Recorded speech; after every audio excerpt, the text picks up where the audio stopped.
नमा संस्कृताय, आप सभी का संस्कृत वाणी चैनल पर स्वागत है, अभिनंदन है। और आज हम देखेंगे एड़ संधि। इससे पहले हमने वृद्धि संधि बताई थी। वृद्धि संधि तो पूर्ण हुई और आज से हमारा स्टार्ट होगा एड़ संधि का। एड़ संधि इस समय व्याकरण चल रहा है और व्याकरण में ये एड़ संधि है, हमारी स्वर संधि का ही भेद है। स्वर संधि का ही भेद है, स्वर का है, स्वर का ही एक भेद है स्वर संधि का। स्वर संधि, स्वर संधि का ही भेद है एड़ संधि। और एड़ संधि को हम देखेंगे और अगर अच्छी तरह से हम अगर सूत्र के लिए समझ लेंगे तो उदाहरणों में किसी कैसा भी आ जाए तो उसमें हमें दिक्कत नहीं होगी। तो सबसे पहले हम चलते हैं सूत्र की तरफ। सूत्र देखते हैं क्या है। सूत्र क्या कह रहा है? इको एड़ची। क्या कह रहा है? इको एड़ची। इको एड़ची है सूत्र हमारा।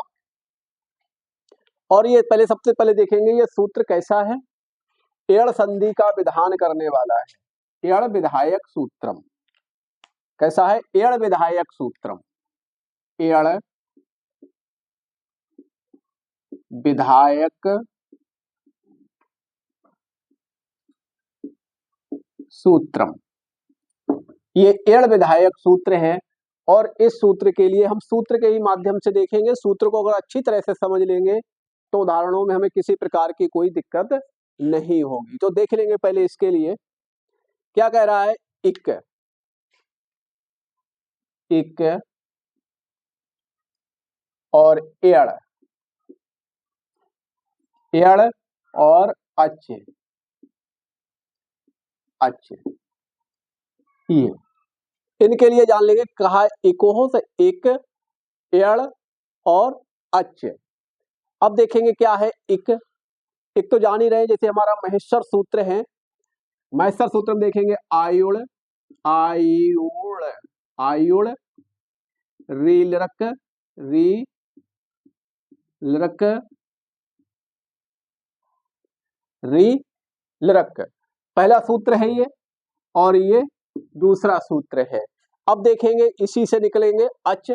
हाँ, तीसरा सूत्र क्या है? आयुड़ लक एओंग, ए ओंग, आई अयोच। ये चार सूत्र हैं। चार सूत्रों में हमारे क्या कहे जाते हैं? स्वर कहे जाते हैं, अच कहे जाते हैं। तो देखेंगे कि इक क्या है। इक अब देख लेंगे। इक हमारे ये देखेंगे यहां से लेकर के औक्का तक, इन दो सूत्रों से क्या हुआ? इक, इक, इक बने। इन दो सूत्रों से इक, इक बना। तो इक में क्या आ रहा है? ई, ए, ओ, री, ए, ओ, री और लिरी। ये हमारे वर्ण हो गए इक। और देखेंगे एड़। एड़ क्या है? एड़ भी जान रहे हैं। एड़ हैवरट और लड़, योंग अयोच, हैवरट, अयवरट और लड़। समझ रहे हैं इतना? लड़ ये पांचवा है, ये छठा सूत्र है। अब देखेंगे एड़ यहां से लेकर के ये लड़। तो एड़ में क्या आ रहा है? एड़, या, वा, रा और ला। ये हमारे क्या हैं? एड़ हैं। इतने क्या है एड़? तो एड़ हमारे देखेंगे या, वा, रा और ला। एड़ को हम ये जानेंगे। और इक हमारे हुए ई, उ, री, लिरी। इतने वर्ण हमारे इक हैं। अच हमारे वही 9 स्वर हैं, 9 स्वर हैं, स्वर आ रहे हैं। इतना देख लिया, ठीक है। इन्हें इक के लिए हम जानेंगे, इको से इक आ गया, वो हमारे आयुड़ और रीलरक वाले सूत्र में बन रहे हैं इक, और एड़ हैवरट और लड़ वाले सूत्र में बन रहे हैं यावा राला।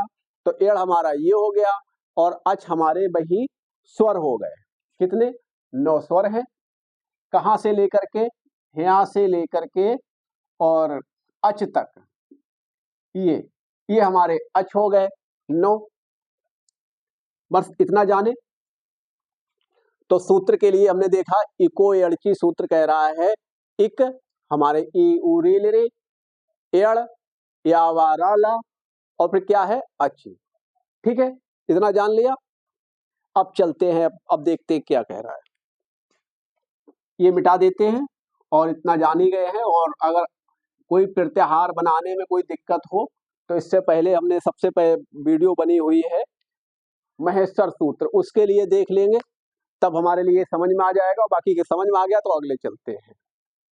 कह रहे हैं, सूत्र कह रहा है कि कोई प्रथम शब्द के अंत में इक वर्ण आए, बाद में कोई असमान स्वर अच आ जाए, तो इक के स्थान पर एड़ आदेश हो जाता है। ये कह रहा है।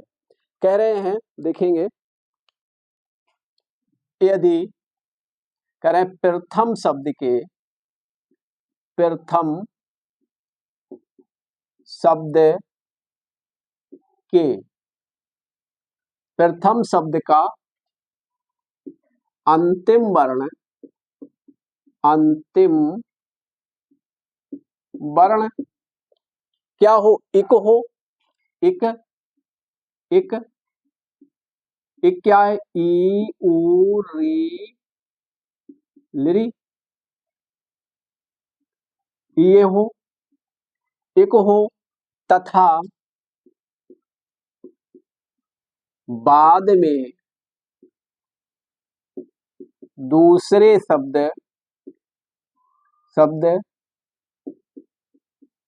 का प्रथम वर्ण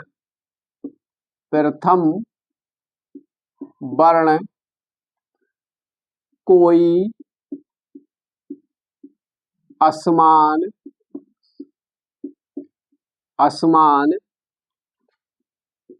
स्वर हो तो इक के स्थान पर, इक के स्थान पर एड़, एड़ क्या कह रहे हैं? या, वा, रा और ला, ला आदेश हो जाता है। क्या हो जाता है? आदेश हो जाता है। इसके लिए बहुत ध्यान से देख लेंगे। कह रहे हैं इको एड़ची सूत्र कहता है, कैसा सूत्र है? एड़ विधायक सूत्रम। कैसा है? एड़ विधायक सूत्रम है। अब देखेंगे सूत्र के लिए देख लेंगे। इक का मतलब इक, ये ई उ री ली, एड़ या वा राला, अच, अच स्वर, 9 स्वर हैं। कह रहे हैं कि इक के बाद में, इक के बाद प्रथम शब्द का अंतिम वर्ण इक हो, उसके बाद में कोई असमान स्वर अच हो, तो इक के स्थान पर एड़ आदेश हो जाता है। भाई कह रहे हैं प्रथम शब्द का अंतिम वर्ण, प्रथम शब्द का अंतिम वर्ण क्या हो? इक, ई उ री ली, कोई भी इनमें से एक हो, तथा बाद में दूसरे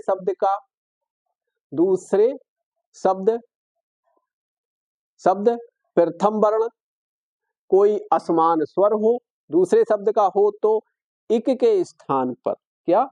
इक के स्थान पर, ये देख लेंगे, इक के स्थान पर एड़ आदेश हो जाता है। इक के स्थान पर एड़ आदेश हो जाता है। इतना जान लिया। बस इतना जानेंगे। इको एड़ची, इक के बाद में प्रथम शब्द का अंतिम वर्ण क्या हो? इक, ई उ री ली, इसके बाद में कोई 9 स्वरों में से कोई भी स्वर हो, असमान हो, तो क्या होगा? इक के स्थान पर एड़ आदेश हो जाएगा। ठीक है, अब इतना नोट कर लेंगे और बाकी के अगले चलते हैं, देखते हैं किस तरह से। नोट कर लीजिएगा। ठीक है, बाकी के अगले चलते हैं। नोट कॉपी लेके अगर बैठेंगे, कॉपी नोट करते रहिएगा, फिर बाद में समझेंगे। हाँ, देखेंगे। हाँ, इतना देख लिया, अब अगले चलते हैं। सूत्र हमारा ये है, देखेंगे। कह रहे हैं इक, क्या है? इक, इक है। इक, इक में कौन से वर्ण बताए? ई उ री ली। क्या है? ई उ री और लिरी, इतने वर्ण बताए। उसके बाद में अगर कोई अच होगा तो क्या हो जाएगा? एड़ आदेश हो जाएगा। एड़, एड़ वर्ण कौन से हैं? या, वा, रा और ला, ये हलंत है सभी। कह रहे हैं कि प्रथम शब्द का अंतिम वर्ण ई उ री लिरी हो, बाद में कोई असमान स्वर हो, तब ई का या हो जाएगा, उ का वा हो जाएगा, री का रा हो जाएगा और लिरी का ला हो जाएगा। क्लियर हुआ? हाँ, देखेंगे, एक बार और समझ लेंगे, इस तरह से जानेंगे। ये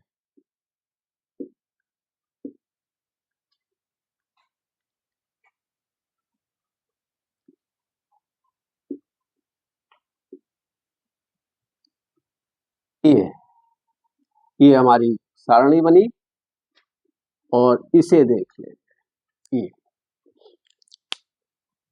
अगर हमारा कोई, देखेंगे, अगर प्रथम शब्द के अंतिम में अगर कोई ई आ रहा है, ई आ रहा है और बाद में कोई स्वर आ रहा है, तो ई के स्थान पर क्या हो जाएगा? या। अगर प्रथम शब्द का अंतिम वर्ण उ आ रहा है, बाद में उसके बाद में कोई स्वर है, तो उ का क्या हो जाएगा? हुआ। यदि हमारे प्रथम शब्द का अंतिम वर्ण री है और बाद में अगर कोई स्वर हो रहा है, तो उसका री का क्या हो जाएगा? रा। यदि हमारे प्रथम शब्द के अंत में अगर हमारा लिरी आ रहा है और फिर बाद में कोई स्वर आ रहा है परे उसके, तब हमारा लिरी का क्या हो जाएगा? ला हो जाएगा। समझ में आया? ठीक है, अब देखेंगे अगले उदाहरण के माध्यम से देख लेंगे। ये अब देखेंगे, अब क्या है? एक सूत्र आया कि कह रहे हैं अगर एक स्थानीय के आधार पर, एक सूत्र आ रहा है स्थाने अंतरतमा। क्या आ रहा है? स्थाने अंतरतमा, स्थाने अंतरतमा,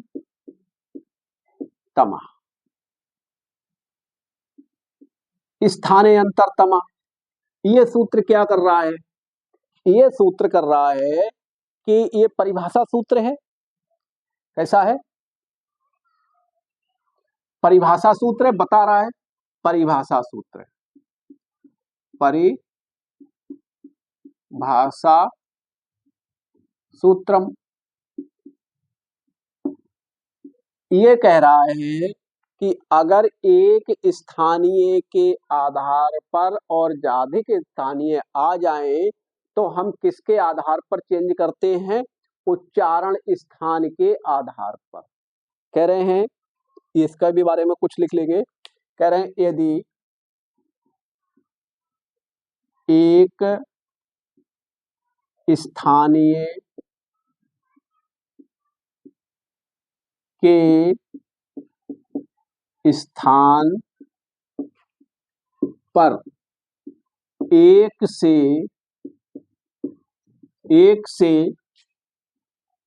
अधिक,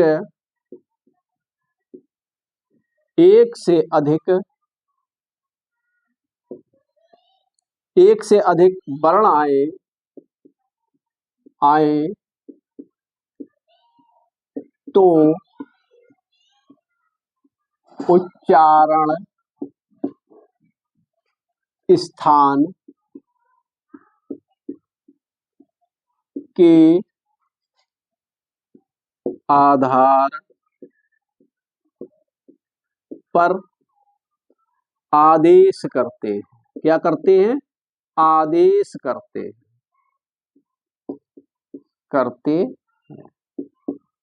इस सूत्र के बारे में थोड़ा देख लीजिएगा फिर से। कह रहे हैं स्थाने अंतरतमा, कह रहे हैं स्थान के आधार पर। स्थान क्या है? उच्चारण स्थान के आधार पर।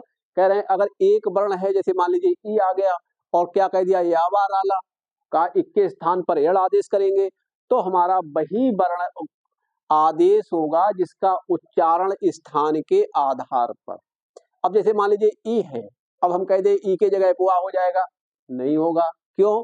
क्योंकि एक सूत्र उच्चारण स्थान है। उच्चारण स्थानों के भी बनाए हैं, वीडियो बनी है, उसके पीछे भी देख सकते हैं उच्चारण स्थान के बारे में। तो ई के स्थान पर ये आदेश हुआ है, किस आधार पर? स्थाने अंतरतमा के आधार पर। किसके? स्थाने अंतरतमा के आधार पर हुआ है। कैसे? इको कह रहा है इचु ऐसा नाम तालु, तो ई का भी उच्चारण स्थान तालु है और या का भी उच्चारण स्थान तालु है, तब दोनों का स्थान तालु है, तभी ई के स्थान पर या आदेश हुआ है। ऐसे ही ऊ का देख लेंगे। ऊ का उच्चारण स्थान क्या है? ओष्ठ है, उपदमानी ओष्ठ हो, और वा का उच्चारण स्थान दंतोष्ठ है, तो इसके स्थान पर दंतोष्ठ है तो मिल रहा है, तो इसके स्थान पर हो गया। री का ऋटुषाणाम मूर्धा, री का ऋटुषाणाम मूर्धा, और इसका भी मूर्धा है तो ये भी हो जाएगा। लिरी का लिरी तुलसा नाम दंता, इसका भी उच्चारण स्थान दंत है, इसका भी उच्चारण स्थान दंत है, इसीलिए लिरी के स्थान पर ला आदेश हो गया। तो ये सूत्र ये बता रहा है कि उच्चारण स्थान के आधार पर ही हम जो रख रहे हैं, ये सब रखा है, इक्के स्थान पर एड़ आदेश हुआ है, किसके आधार पर? ये सूत्र बताता है, परिभाषा सूत्र है कि ये उच्चारण स्थान के आधार पर रखा गया है, अपनी तरफ से कुछ भी नहीं रखा गया है। ठीक है, अब देखते हैं उदाहरण, इसे भी नोट कर लेंगे, नोट करके फिर अगले बढ़ते हैं। हाँ, एक दो उदाहरण देखेंगे तभी समझ में आ जाएगा। ठीक है, ये नोट कर लिया। चलिए अगले बढ़ते हैं। ठीक है, अब देखते हैं उदाहरण। हाँ, उदाहरण के माध्यम से समझेंगे तो एकदम समझ में आ जाएगा। अब देखेंगे प्रतिधन एकम, एक हमें ये देखेंगे प्रतिधन एकम क्या है? प्रतिधन एकम। अब इसके लिए देख लेंगे। अब अगर देखेंगे इसका प्रथम शब्द हमारा ये रहा और दूसरा शब्द हमारा ये रहा। पहले क्या बताया था कि प्रथम शब्द का अंतिम वर्ण ई उ री लिरी कोई भी होगा तो इसके स्थान पर एड़ आदेश हो जाएगा, या वा रा ला। ई होगी तो या हो जाएगा, उ होगा तो वा हो जाएगा, री होगा तो रा हो जाएगा, और लिरी होगा तो ला हो जाएगा। ठीक है, अब देखेंगे इसका स्थान, इसका प्रथम शब्द का अंतिम वर्ण क्या है? हमारा ई है, और इसका हमारा ए है। एक ऐसा है, स्वर है, स्वर मिल रहा है। क्या कहा था? इक्वल टू क्या कह रहा है? इक्के बाद कोई अच हो, स्वर हो, तो हमारा ये स्वर है। प्रथम शब्द का अंतिम वर्ण हमारा ई है और बाद में हमारा स्वर है। तो अब देखेंगे ई आ गया, तो ई के बाद में हमारा क्या हो गया? या। ई के स्थान पर क्या हो गया हमारा? या। या कैसा है? हलंत है तो हलंत लगा देंगे। अब देखते हैं किस तरह से हमारा होगा। इधर क्या बचा? पिर, और इधर क्या बचा? ता। पिर। अब देखेंगे ई निकली, स्वर निकला, तो इसीलिए यहां हलंत हो गया ई। अब इधर देखेंगे क्या बचा? एकम। एकम बचा क्या है? एकम। मात्र चेंज तो ये हो रहा है ना, ई है तो ई का हमने क्या कर दिया? या। अब इसे संयुक्त कर देंगे। वो या किस लिए हुआ? उच्चारण स्थान के आधार पर। स्थाने अंतर तमा सूत्र से हमारा ई का क्या हो गया? या। इक है, इक का एड़ हो गया तो इक का या हो गया। अब इसके लिए संयुक्त कर देंगे। फिर है हलंत है ता, आधा इस तरह से लगा देंगे। या है, या हो गया। हलंत है, अनुस्वर है, इसमें एक ही मात्रा लगा देंगे, हमारा पूर्ण हो गया। और कम, फिर ते कम, ये हमारा जाके रूप सिद्ध हुआ। समझ में आ गया? अब हमने इसलिए बताया कि अगर रूप क्या है, अगर हमारे लिए प्रत्येकम आ जाए तो इसका विच्छेद क्या कर देंगे, प्रतिधन एकम। ये हमने इस तरह से बताया कि ई आ गया, ई का क्या हो गया, या। तो इस तरह से हम कोई भी अगर हुआ, प्रथम शब्द का अंतिम वर्ण हमारा ई उ री लिरी कोई भी आ जाएगा, और बाद में अगर कोई स्वर आ रहा है, असमान स्वर आ रहा है, तो हमारा क्या हो जाएगा, स्वर तो ये भी है लेकिन असमान हो, दूसरे शब्द का प्रथम वर्ण स्वर हो लेकिन असमान हो, तो असमान है क्योंकि ई है और इधर ए है, असमान स्वर हो गया, तो ई का क्या हो कर दिया हमने, वाह। हमने नहीं, सूत्र बता रहा है, ई का क्या हो गया, या हो गया। तो इसके आधार पर ये हमारा प्रत्येकम रूप सिद्ध हुआ। अब देखेंगे इत्याह या इति धन आहा, इति धन आहा। हाँ, अब देखेंगे इसका, देख लेंगे इत्याह का संधि हमारी कौन सी चल रही है, इको अड़ची। अब देखेंगे प्रथम शब्द का अंतिम वर्ण क्या है हमारा, ई है, ठीक है, और बाद में क्या है, आ हमारा स्वर है, तो क्या कहा, इक है, इक हमारा आ रहा है, बाद में क्या है, स्वर, अच है, आ। तो अब हमारा इको एड़ची से ई का क्या हो गया, या। इक के स्थान पर क्या हो गया, एड़ हो गया। अब देखेंगे ई का क्या हो गया हमारा, या। ये हलंत है तो हलंत इस पे भी लगा देंगे। अब देखेंगे इधर क्या बचा, ई और ता। अब इधर देखेंगे क्या, इधर क्या है हमारा, आहा है, आहा, इसे संयुक्त कर देंगे। अब देखेंगे ई का क्या हो गया, या। इक के स्थान पर क्या हो गया, एड़ आदेश हो गया, ई का या हो गया, इसे संयुक्त कर देंगे, इति, ई आधा ता है, फिर क्या, या, बड़े आ की मात्रा लगा दी, और फिर क्या हो गया, आहा, इत्याह। ये हमारा जाके, ये हमारा सिद्ध हुआ। ठीक है, इसके लिए सूत्र के लिए आराम खूब ध्यान से देखेंगे। इको एड़ची है, इको एड़ची सूत्र हमारा एड़ विधायक सूत्र है, और क्या कहा है, इक के बाद में कोई अच हो तो इक के स्थान पर एड़ आदेश हो जाता है। एक हमारा ये हुआ, ए उ री ली री, और इक के स्थान पर एड़ आदेश होगा, एड़ एड़ हमारे या वा राला है। और ये किसके आधार पर रखे गए हैं, ये रखे गए हैं स्थाने अंतरतमा, उच्चारण स्थान के आधार पर रखे गए हैं। हम लोगों ने 2 उदाहरण देखे, अच्छी तरह से देख लेंगे, और बाकी के उदाहरण होंगे वो भाग 2 बनाएंगे एड़ संधि का। तब तक के लिए पढ़ते रहिएगा, मस्त रहिएगा, और इन्हें बहुत ध्यान से देखेंगे, कापी को भी साथ में रखेंगे, कापी नोट देखते जाएंगे, कापी पर नोट करते जाएंगे, और मेहनत से करते रहिएगा। संस्कृत से संबंधित कोई भी परीक्षा हुई, ये संधियां निश्चित रूप से आती हैं, लेकिन हम सूत्रों के माध्यम से, एक बार को हमारा सूत्र रटा होगा तो ई आ गई पहले, तो इको एड़ची कह दिया तो एड़ संधि हमारी हो गई। बाद में कोई असमान स्वर देखा तो हम इस तरह से कर देंगे। सूत्र को ध्यान में रखेंगे तो कोई उदाहरण तुम्हारा बच नहीं पाएगा। ठीक है, मस्त रहिएगा और पढ़ते रहिएगा, और बाकी के भाग 2 में मिलेंगे, एड़ संधि का भाग 2 बनाएंगे, उसमें देखेंगे सारे उदाहरण जितने भी बन रहे हैं। और तब तक के लिए अपने वाणी को विराम देते हैं। नमस्कार बंधुओं।